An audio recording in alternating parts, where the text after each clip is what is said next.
Shalom and welcome to Jerusalem Studio. The rapid collapse of the Assad regime at the onslaught of rebel forces left Syria in a fluid situation, with its transformation into solid state certain to take some time, if at all. Regional as well as global players are jockeying for influence over the emerging composition of the provisional government, its leaders and components.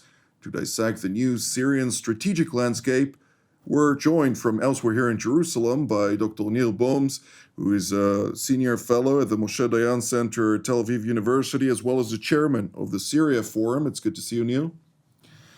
Also joining us from Central Israel is retired Colonel Dr. Eran Lerman, a vice president of the Jerusalem Institute for Strategy and Security, who formerly served as Israel's Deputy National Security Advisor. It's great to see you, Eran. Always. Always, indeed. Also here with us in the studio is our TV7 editor-at-large, Mr. Amir Oren. Amir, set the stage for us.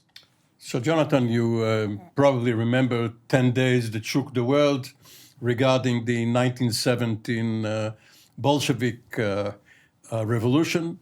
And these have been 10, 12, now perhaps 14 days that shook Syria and thereby the region in general. And apparently, while of course there are various versions depending on who's telling, apparently the rebels have planned their assault for more than a year, but their patrons, the Turks, did not allow them to start it until late November. And when they did, they surprised even themselves by pushing the Syrian armed forces and seeing that they were a paper lion, namely Assad in Arabic. So here we are, the rebels are in Damascus. They are trying to look very presentable, very gentlemanly, the opposite of what you would expect from terrorists, or simply people who want to take vengeance upon a brutal regime which killed, tortured, or caused the exile of millions, really, of the Syrian people. Remains to be seen what will happen now, but in that chaotic time, Israel has taken care to try and eliminate much of the strategic threat which either the nation of Syria or various groups in Syria posed by eliminating the strategic and unconventional arms. Up until the Ukraine war, Syria was actually the worst forced displacement of civilians since World War II, which of course had significant implications not only on that country, but on the entire region and Europe in particular, of course, which accepted many Syrians into there. Some say it was a mistake. Others, of course, say that now it's an opportunity to return them, so no foul, no done. But nonetheless, Dr. Boms, when we're talking about the current fluid state of play, of course, as we all know, the fog of war is still rampant. But when we dissect the different groups at play, what can you tell us about them, and which forces are we to take note of? Well, this rebellion is led by one particular group that became more visible, Hayat Tahrir al-Sham. This is a group that led by Ahmed al-Shara, also known as Muhammad al-Jolani, indication of its place of birth in the Syrian part of the Golan Heights and the town of Dara, when actually it was the place from where some of the Syrian revolution began 12 years earlier. He himself has been a bona fide jihadist, has been fighting with Al-Qaeda, then withdrew, created his own organization, was a part of Jabhat al-Nusra, and then created, when he withdrew under Turkish custody, became slightly more perhaps mainstreams with Hayat Tahrir al-Sham. the front for the liberation of Syria. Mr. Julani is an Islamist, and he's the one who's so far visible, but the groups in Idlib are a much more complex maze, and the people who are fighting are connected to begin with the people who were fighting before. Many of them withdrew to the north because that was the only place, those who were not able to leave Syria, so they left all of them in one rebel compound. It was a convenient ground for them to reassemble, to plan, to regroup, and that's exactly as you've indicated, that is what they've done. And now when they begin to fight again, it seems that we have, on the one hand, the more Islamist groups. When we see them, you see that also with the leading group who Jolani himself waves an Islamist flag and asks the who interviews him in CNN to cover her head in hijab. But we also know that there are more moderate groups, and some of them are actually in touch with us. And the state of play still is not clear, because part of who is fighting is who has weapons in their hand. Later on, we will see what will actually emerge. And I'll just remind that Syria has not been traditionally an Islamist state. So there are certainly players who are not Islamist. That's separately from the minorities who fall under very different categories, just amongst the Sunni, which now are dominating this. Just like in the days of the revolution itself, when we've seen more than dozens of groups, different ones fighting. I think that may be the case as well. At this point, we're not seeing that picture completely, but we know that there are different commanders with different ideas and different perspectives. I would say some, at this point, the ones who set the tone are more Islamist in nature, and others who at this point are not always setting the tone, but we know that they're there, are actually more pragmatic, more moderate, and connected to the more national secular camp who have been fighting, broadly speaking, under the old ranks of the Free Syrian Army. Indeed. Well, just in layman's terms, or to dissect the different components, the northern front, as you spoke about, Idlib, is Hayat Tahrir al-Sham, led by Abu Muhammad al-Jalani, the second in command of Ayman al-Zawahiri, the slain commander of al-Qaeda.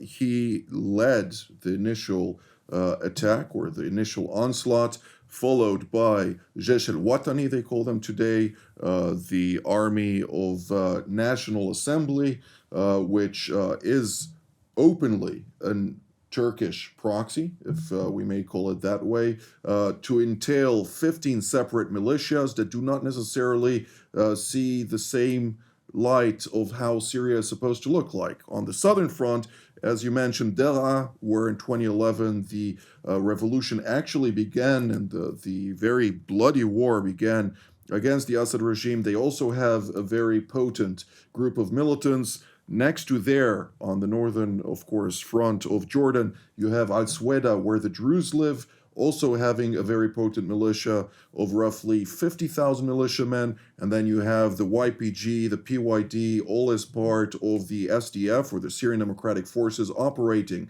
under U.S. leadership as part of Operation Inherent Resolve, which have been a significant ground force for the American-led coalition to the defeat of the Islamic State. Have I missed anything, Dr. Lerman?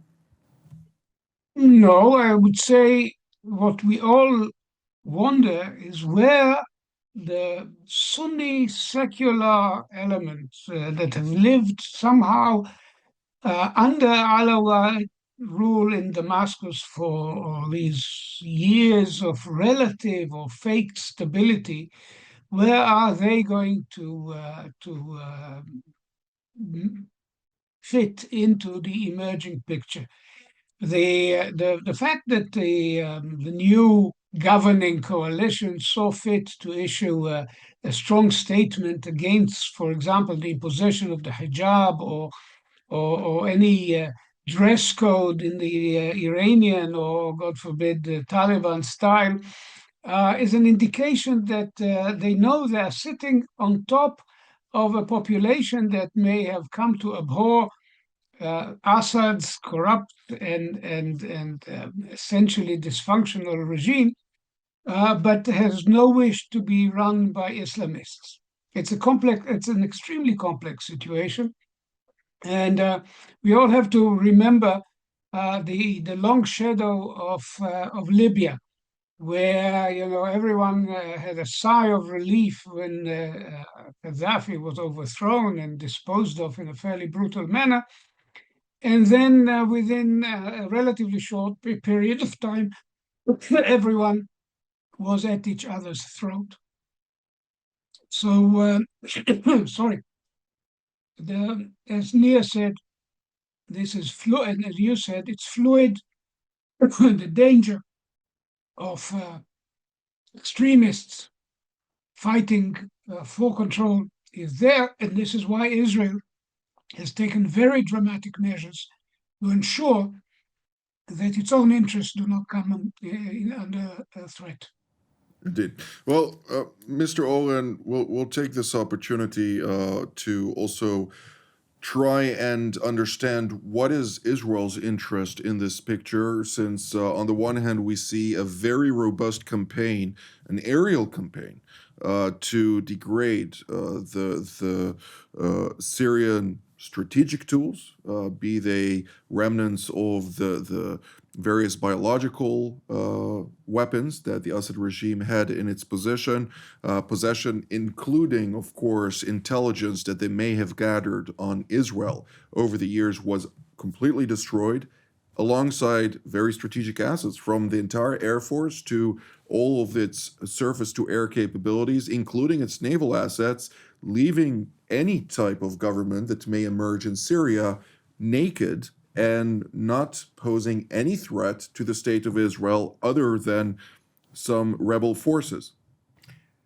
So it's very abnormal, used to be very abnormal for Syria to be so stable under the Assad regime between November of 1970, when Hafez Assad, the Minister of Defense and Air Force commander, ousted Salah Jadid, and until 2011, when the rebellion started and Assad was only propped up by outside forces such as Russia and Iran and Hezbollah.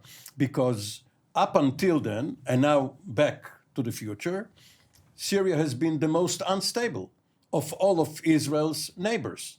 The military coups after the 1948 war started with Syria, and in short orders, people came in and were overthrown, executed, or went into exile. And this seems to be the normal state of affairs for Syria. And Hafez Assad, in his brutal regime, for instance, in Hama in 1982, at the military academy and its surroundings, when he butchered some 20,000 of the cadets and others, only then did Syria seem to be, at least to look like a stable country. Now, for Israel, Syria has really stopped being a serious threat after Sadat came to Jerusalem, and especially after the Soviet Union in 1989 told Assad that it is no longer his strategic balance against Israel. Nevertheless, it was the scenario against which the IDF has prepared itself. Now we will have to reassess. Indeed. Well, Dr. Boms, Mr. Oren mentioned something very true. Syria, going all the way to the revolts and the clashes under Ottoman rule that happened every couple of years, including the very major escalation, including in Damascus in 1860, going to the French mandate, where Sultan Bashar al-Atrash revolted against the French and kicked them out, actually being victorious over the French in the 1925, 1926. And we're looking at all the various coups that occurred after that. Not many leaders survived Damascus during its short-lived period, except for Hafez al-Assad and then Bashar al-Assad, who maintained control for some 53 years, which is indicative to the unaligned composition of Syrian society which is also very driven by war. Well, Syria is a country that had seen 10 military coups in the first 9 years of its existence. So in that sense, you are correct. And we're not yet clear whether this new administration, or whatever it may be, which is still, by the way, had not won Syria completely. You've mentioned that there's areas that are controlled by the Kurds. We're not sure yet what will be the fate of the Alawites in the mountains. And there are other areas that are controlled by groups and militias that may have their own way or say about the fate of their territories. So this is just the beginning. But if there is going to be a phase of stability, it can be achieved in two ways. One way is to replace one type of a dictator by another, which was the model that exists in a number of other Arab countries.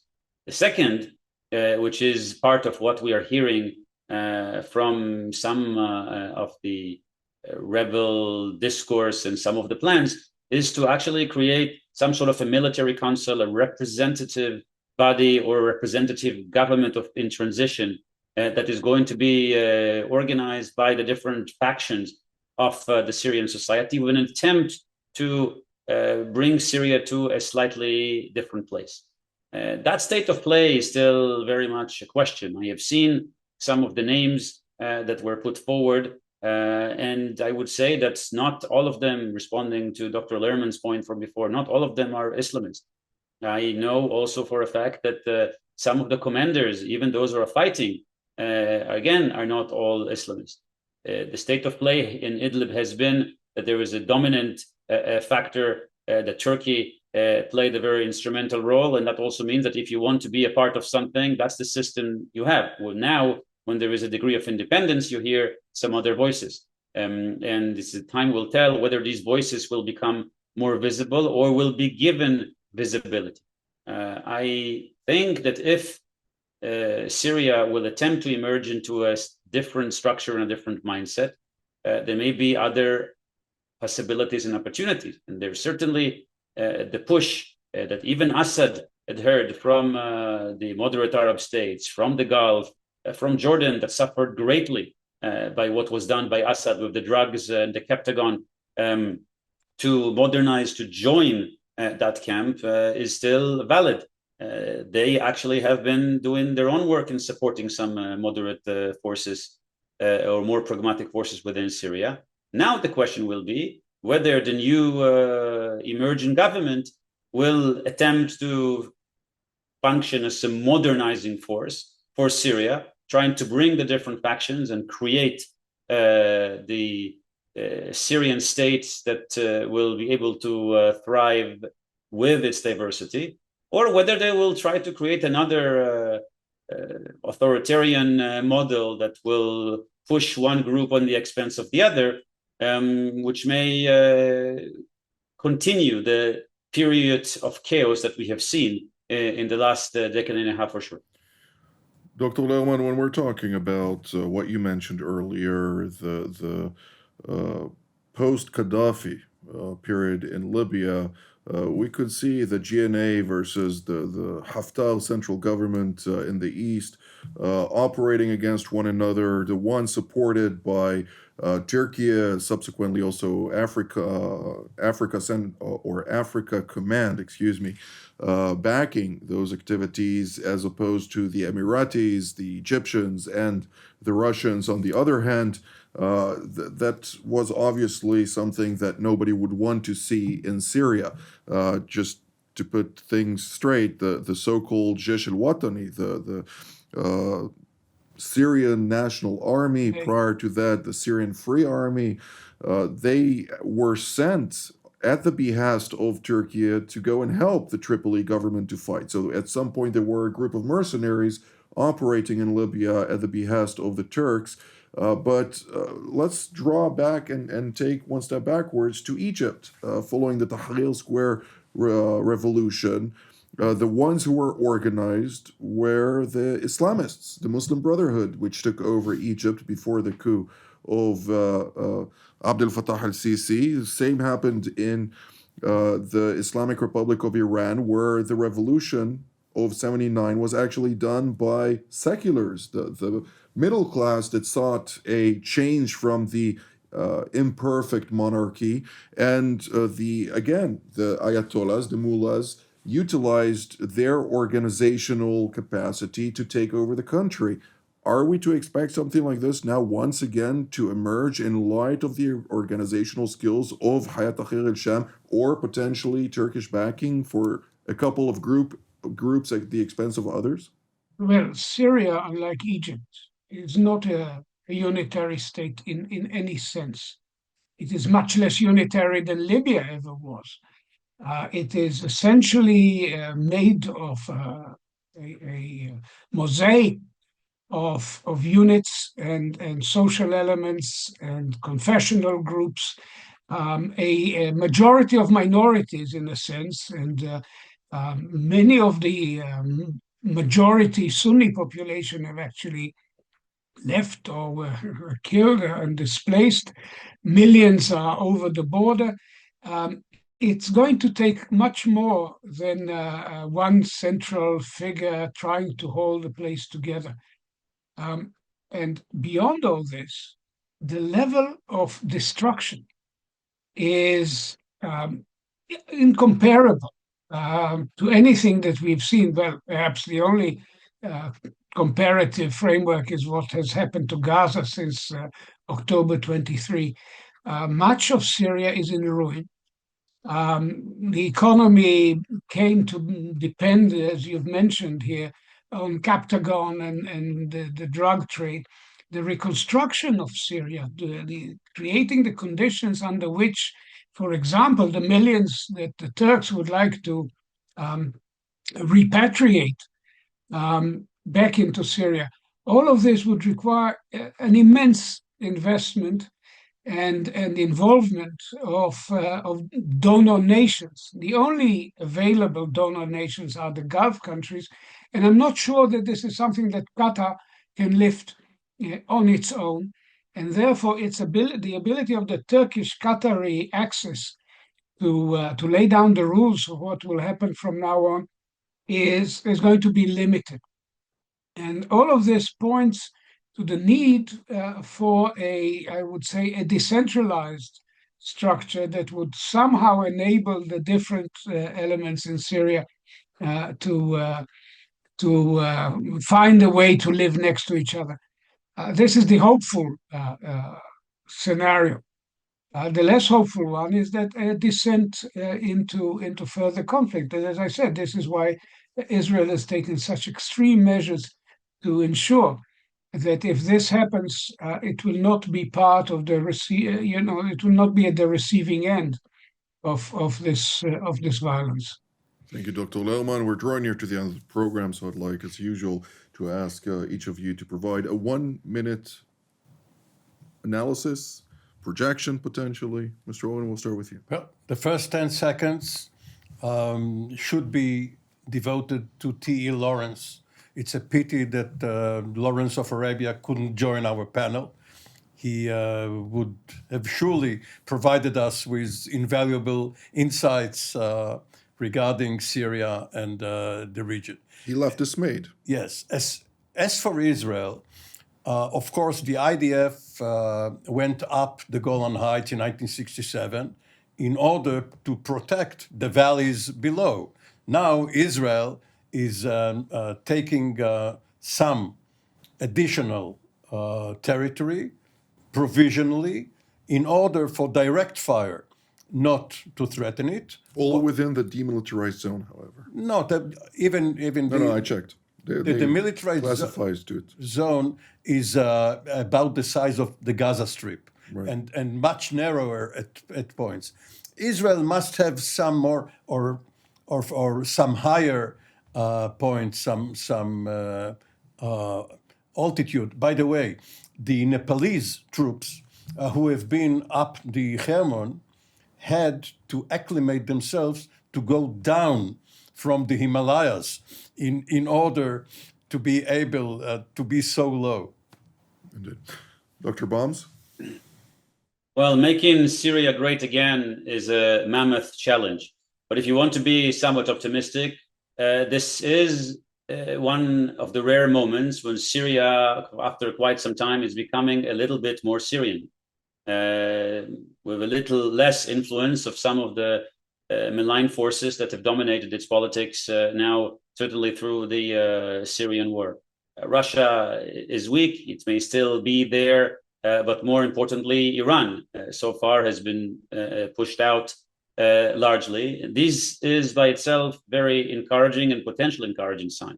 The challenge is really for the new Syrian leadership. Can we take the chance that we have and build a different Syria with a trajectory of the future that's going to be different than the trajectory of the past?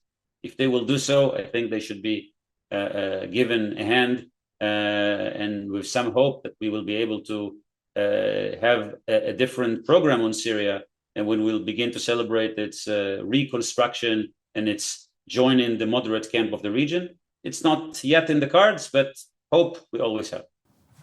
Dr. Lerman, 2 sentences. Well, 51 years ago, a victory that was not consummated, that Israel won against Egypt, became a turning point in the history of the region because Egypt was taken out of the Soviet camp and ended up being an American ally, a peace partner, and so on. I don't know about a peace partner, but the defeat of Hezbollah in Lebanon, although it was not consummated, it was not fully destroyed, has been the trigger for a transformative event that has greatly weakened Iran and leaves it exposed to further action to cut off its ambitions, both regionally and in terms of its nuclear program. And this is the ultimate significance of what happened in Syria in the last 2 weeks. A new dawn for the Middle East indeed. Dr. Eran Lerman, Dr. Nir Boms, and Mr. Amir Oren, thank you for all of your insights. I'd like to immediately also thank all of you at home. Until our next edition from here in Jerusalem. Shalom.